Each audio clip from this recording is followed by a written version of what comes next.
Oh, so happy. Yeah, I gotta be honest with you. Um,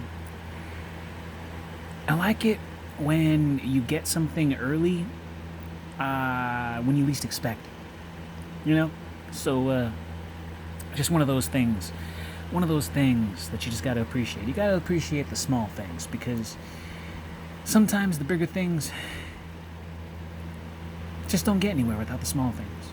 Anyways, everybody, another unboxing for you. I'm kind of excited about this one. This one's a new one, as a lot of ones that I've showed on this channel are. So let's get into it. Let's talk blades, because that's what we're into today. I have an unboxing for another Spyderco. And it's a late night unboxing, so please bear with me.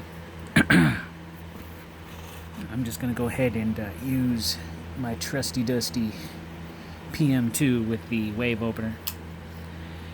And we'll see how far we get in this thing. I'm really scared about how I open these because I'm so used to Amazon sending big boxes for small items. So please forgive me if the camera's just kind of moving a little bit weird in a jar. But I wanted to do an unboxing so that way you guys can have the same experience with me, you know? It's only fair, right? It's only fair.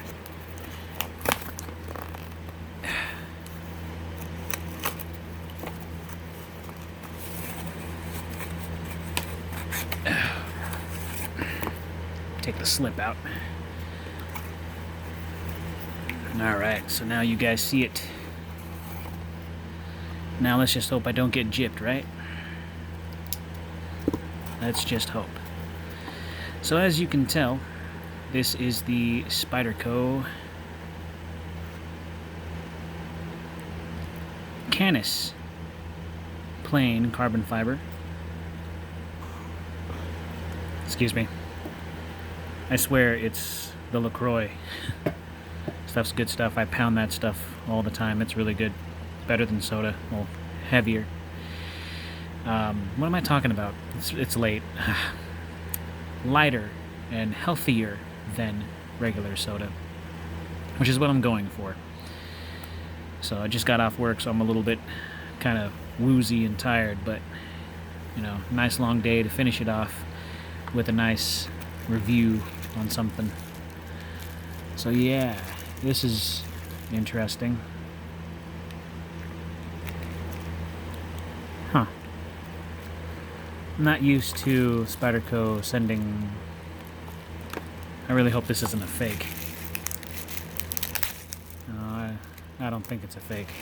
Sometimes I guess they just do that. Nope, it's not a fake. It's the real deal. So, whew. Alright, so here it is. Wow, it's a lot thinner than I thought it would be. Wow. Yeah, it's just a lot thinner. It's not what I expected it to be. But you know what? That's okay. It's a lot... It's kind of like an oval, and it's lighter. Really light. Ah. You know, it took me a cool minute before I decided to pull the trigger on this knife. And I'll tell you why. Number one, the price tag. Close to $200. I think it was $192 or $197, something like that. I can't remember. Amazon price. It's a bit... It kind of turns me off, but it's a Tai Chung, and Tai Chung makes pretty awesome knives that I have to say. Two, I just bought a new knife, so I'm trying not to, you know, I'm like pouring money down the drain where I really shouldn't be, but this is, I enjoy collecting knives, and I just gave a whole bunch. I mean, I gave a whole bunch of knives away, so I guess this is kind of owing up for the loss. So I'm not really gaining. I think I'm kind of breaking even, more or less. So, told myself not to. I couldn't help it because I really, really was interested in it. And plus, it was designed by a guy who's into counterterrorism. So anyways, when it has that kind of a selling point, you want to buy it. You just want to buy it. It's just one of those things.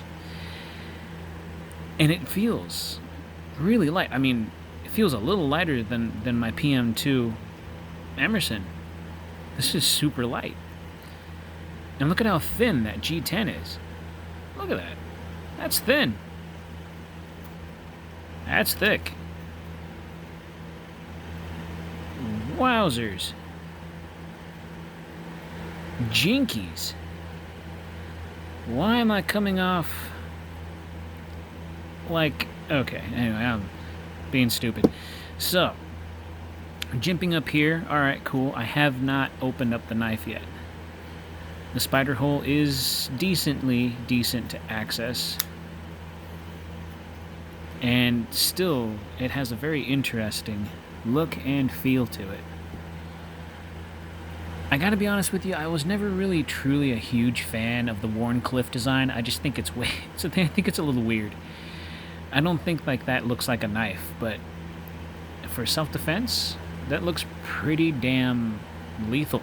Because it's only gonna go one way, you know? You can't go backside. Obviously, you can never go backside with a knife, but... It just, I mean, you could stab with it at an angle, sure. I don't know. This just, Warncliffe is really weird to me. It just looks so, I don't know, it just looks really weird. But I'm kind of getting into it. Really light. Really, really light. So this is a carbon fiber over G10 laminate. For those of you that do not know what that means there's G10 underneath the carbon fiber. The carbon fiber sits on top. Am I a huge fan of that? Not really. I do like carbon fiber. If it's solid carbon fiber, I think that'd be great. Why they choose to do the whole laminate thing, I don't know. Maybe to save money, make it more accessible, easier to buy. I don't know. Love the compression lock, though. That's one thing I love about Spyderco's is their compression lock. But I gotta be honest with you, with this knife, it just feels a little bit funky to me. It's like the compression lock, you have to like put just your fingertip in there. I mean, it it swings freely, nicely. It really does. It's just a... Ah, man, this is a different knife. It feels smaller, guys. It feels smaller. Spidey Hole is not as big as... Maybe I'm just used to my Pm2. Maybe that's what it is. It's got to be it. That's got to be it, right? Here's the Pm2. Spidey Hole. Nice and big. You get the whole meat of your thumb in there. You pop it open. You're ready to go, right? You're ready to go. This one's got a tiny little spider hole. Still accessible. And it has a tiny compression lock. I'm going to carry this for a little while and see how I truly feel about that, because I don't know. Let's go into the specs, everybody. I'm sorry. It's late. Gotta, you know, get up in the morning and get myself to do another day of work anyways, so. Alright, so let's do this. 3.97 ounces. Okay. Alright, so almost 4 ounces. Let's see how much, because I've been carrying this one for a while now, since I got it. 4.17. So, yeah, this is obviously lighter. Alright? Okay. So that's where we're at on that. Now, blade length. It's about as comparable as the Pm2. I've seen it being compared to the Pm2. So, it's, I want to say, almost about the same length. So let's go ahead and verify that. 3.5 inch cutting edge. Alright, so not really, 4 inches. Yeah. Alright, 3.5 inch cutting edge with an overall 8 inches. And what was this again? let's just go back on this. 3.5 inches with 8 1/4. So a little bit shorter. Just a wee bit. Alright.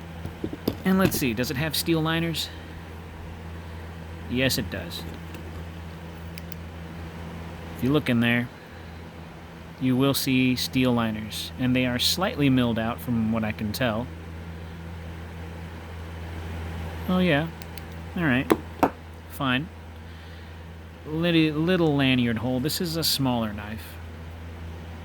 You know, it's not something that I would recommend for people with big hands, but if it doesn't bother you, because I have normal size hands, my hands aren't small, but this knife feels a little bit small, but the handle feels nice, and I think that's what matters the most.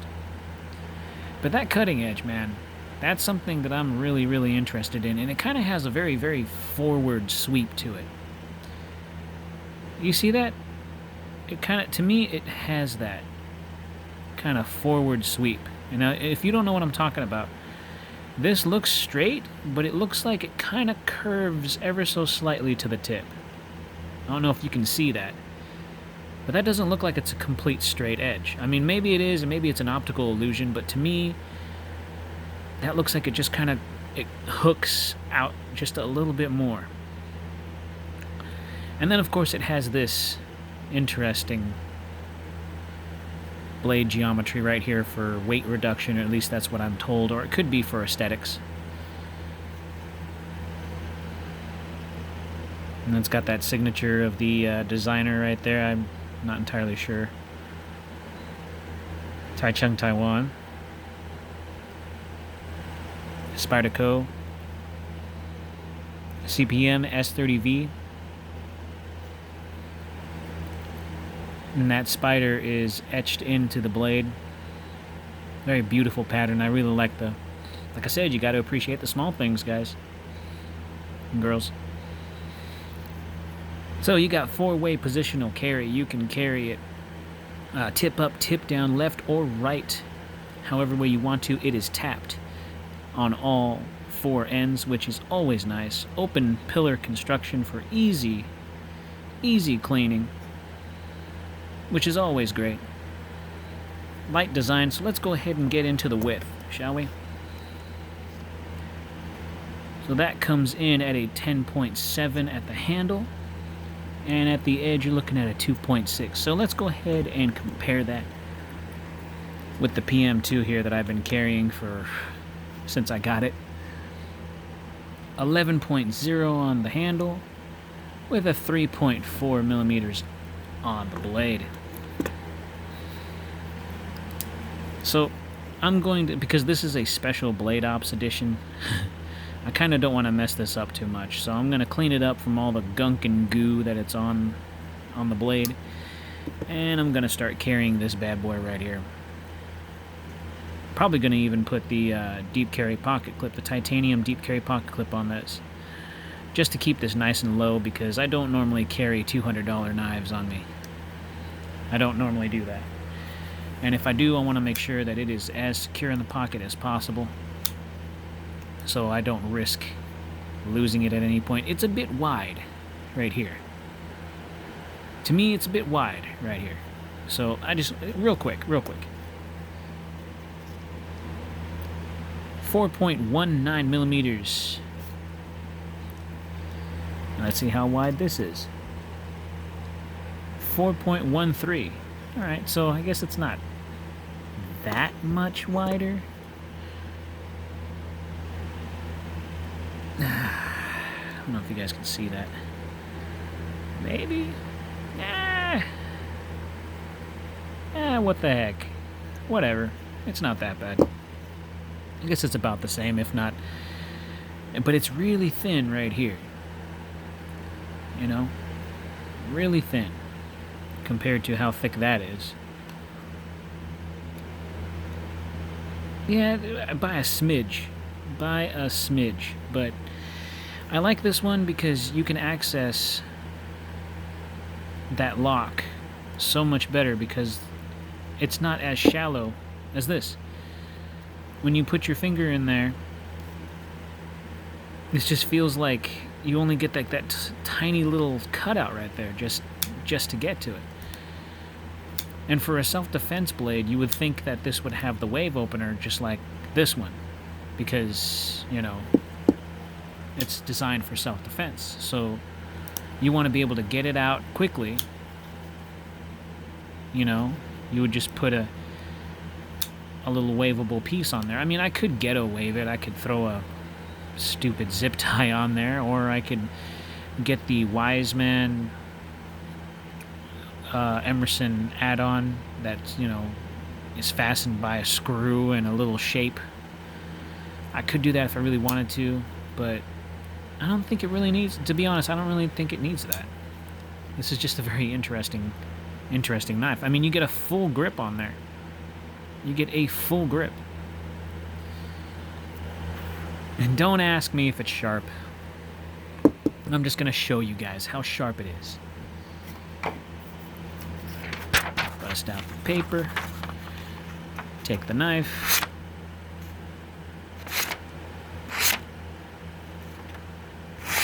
You guys are seeing this, right? I'm barely skimming the blade. Not even trying to cut. This thing is retardedly sharp.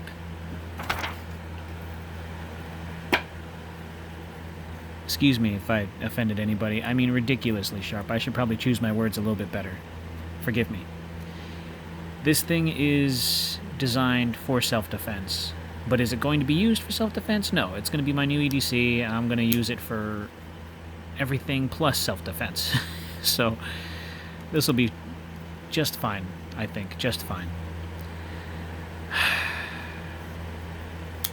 If you're willing to spend close to $200 and you want the Canis, go ahead. I was fighting myself, telling myself I really don't need to, but I ended up pulling the trigger on it anyways because Spyderco has been doing it for me lately. I don't know why. They've just been hitting home runs with my flavor, my flavor palette for, you know, my craving for blades. They've been really doing it for me. Cold Steel's lost their touch.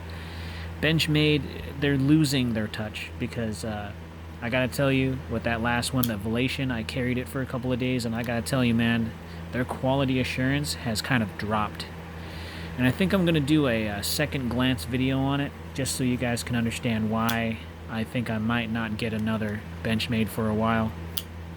Because it does include the Velation. So stay tuned for that. I'm thinking about doing a video on it. I'm not entirely sure whether I really want to or not.